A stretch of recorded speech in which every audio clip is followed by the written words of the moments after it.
مجھے بڑے افسوس سے کہنا پڑتا ہے کہ کینیڈا میں بڑی تیزی کے ساتھ شادیوں کے بعد میاں بیوی کے معاملات میں تلخیاں پیدا ہو رہی ہیں، اور میرے خیال میں اس میں زیادہ قصور لڑکے لڑکی کے ماں باپ کا ہوتا ہے. ذرا بھی برداشت کا مادہ نہیں ان میں ہوتا، یا کوشش یہ ہوتی ہے کہ لڑکے کے والدین بعض دفعہ یہ کر رہے ہوتے ہیں کہ بیوی کے ساتھ انڈرسٹینڈنگ نہ ہو اور ان کا آپس میں اعتماد پیدا نہ ہونے دیا جائے کہ کہیں لڑکا ہاتھ سے نہ نکل جائے. یا پھر اس لیے بھی رشتے ٹوٹتے ہیں کہ پاکستان سے لڑکے یا آنے والے جو رشتے ہوتے ہیں بعض پاکستان کے، وہ باہر آنے کے لیے رشتے طے کر لیتے ہیں اور یہاں پہنچ کے پھر رشتے توڑ دیتے ہیں. کچھ بھی خوف نہیں ایسے لوگوں کو. ان لڑکوں کو کچھ تو خدا کا خوف کرنا چاہیے. ان لوگوں نے جن کے ساتھ آپ کے رشتے طے ہوئے آپ پر احسان کیا ہے کہ باہر آنے کا موقع دیا. تعلیمی قابلیت تمہاری کچھ نہیں تھی، ایجنٹ کے ذریعے سے آتے ہیں تو 15-20 لاکھ روپیہ خرچ ہوتا، مفت میں یہاں آ گئے، کیونکہ اکثر لڑکے آنے والے ٹکٹ کا خرچہ بھی لڑکی والوں سے لے لیتے ہیں. تو یہاں آ کر پھر یہ چلاکیاں دکھاتے ہیں. یہاں آ کر رشتے توڑ کر کوئی اپنی مرضی کا کوئی رشتہ تلاش کر لیتا ہے، یا پہلے سے طے شدہ پروگرام کے مطابق بعض رشتے ہو جاتے ہیں، اور بعض لوگ جو ہیں دوسری بےہودگیوں میں پڑ جاتے ہیں. اور پھر ایسے لڑکوں کے ماں باپ بھی ان کے ساتھ شامل ہوتے ہیں، چاہے وہ یہاں رہنے والے ہیں یا پاکستان میں رہنے والے ماں باپ ہیں. پھر بعض مائیں ہیں لڑکیوں کو خراب کرتی ہیں اور لڑکے سے مختلف مطالبے لڑکی کے ذریعے کرواتی ہیں. کچھ خدا کا خوف کرنا چاہیے ایسے لوگوں کو. پھر بعض لڑکے لڑکیوں کی جائیدادوں کے چکر میں ہوتے ہیں، بچے بھی ہو جاتے ہیں، لیکن پھر بھی بجائے اس کے کہ بچوں کی خاطر قربانی دیں، قانون سے فائدہ اٹھا کر علیحدگی لے کر جائیداد ہڑپ کرتے ہیں. اور اگر بیوی نے بیوقوفی میں مشترکہ جائیداد کر دی تو جائیداد سے فائدہ اٹھایا اور پھر بچوں اور بیوی کو چھوڑ کے چلے گئے. کچھ مرد غلط اور غلیظ الزام لگا کر اپنی بیویوں کو چھوڑ دیتے ہیں، جو کسی طرح بھی جائز نہیں. ایسے لوگوں کو تو قضاء کو کیس سننا ہی نہیں چاہیے جو اپنی بیویوں پہ الزام لگاتے ہیں. ان کو تو سیدھا انتظامی ایکشن لے کے ان کی اخراج کی سفارش کرنی چاہیے امیر صاحب کو. غرض کہ ایک گند ہے جو کینیڈا سمیت مغربی ملکوں میں پیدا ہو رہا ہے، اور پھر اس طبقے کے لوگ ایک دوسرے کی تکلیف پہنچا کر خوش ہوتے ہیں. بعض بچیوں کے جب دوسری جگہ رشتے ہو جاتے ہیں تو ان کو تڑوانے کی غلط قسم کے خط لکھ رہے ہوتے ہیں.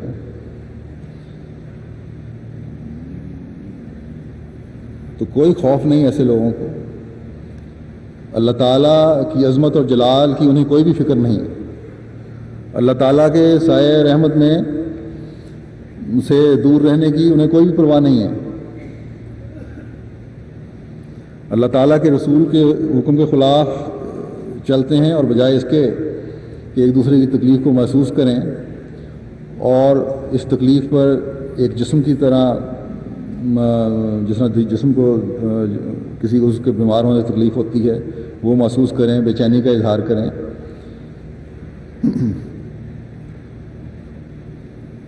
بجائے اس کے کہ تکلیفوں پر ایک دوسرے کی تکلیفوں کو سمجھیں،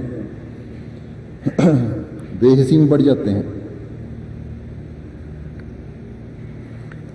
حضرت صلی اللہ علیہ وسلم تو تمام مومنوں کو یہ فرما رہے ہیں کہ ایک لڑی میں پروئے جانے کے بعد تم ایک دوسرے کی تکلیف محسوس کرو. میاں بیوی کے بندھن تو اس سے بھی آگے قدم ہے، اس سے بھی زیادہ مضبوط بندھن ہے.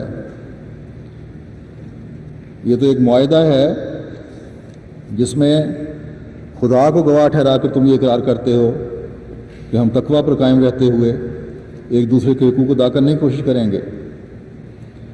تم اس اقرار کے ساتھ کے لیے اپنے عہد و پیمان کر رہے ہوتے ہو کہ تقوی پر قائم رہتے ہوئے ہم ہر وقت اس فکر میں رہیں گے کہ ہم کن کن نیکیوں کو آگے بھیجنے والے ہیں، وہ کون سی نیکیاں ہیں جو ہماری آئندہ زندگیوں میں کام آئیں گی، ہمارے مرنے کے بعد ہمارے درجات کی بلندی کے کام بھی آئیں، ہماری نسلوں کو نیکیوں پر قائم رکھنے کے لیے رکھنے کے کام بھی آئیں۔ اللہ تعالیٰ کا اس وارننگ کے نیچے اللہ تعالیٰ کی اس وارننگ کے نیچے یہ عہد و پیمان کر رہے ہوتے ہیں کہ اللہ تعالیٰ خبیر ہے، جو کچھ تم اپنی زندگی کے ساتھیوں کے ساتھ کرو گے یا کر رہے ہوگے دنیا سے تو چھپا سکتے ہو، لیکن خدا تعالیٰ کی ذات سے نہیں چھپا سکتے، وہ تو جانتا ہے ہر چیز کو، دلوں کا حال بھی جاننے والا ہے۔ دنیا کو دھوکہ دے سکتے ہو کہ میری بیوی نے یہ کچھ کیا تھا، یا بعض دفعہ بیویاں خامند پہ الزام لگا دیتی ہیں، لیکن اکثریت یہی ہے کہ بیویوں سے ظلم ہو رہا ہوتا ہے، لیکن خدا تعالیٰ کو دھوکہ نہیں دے سکتے۔ اکثر یہی دیکھنے میں آیا ہے، میں نے کہا کہ مرد عورت کو دھوکہ دیتے ہیں، لڑکیاں بھی بعض اس زمرے میں شامل ہیں، لیکن ان کی نسبت بہت کم ہے۔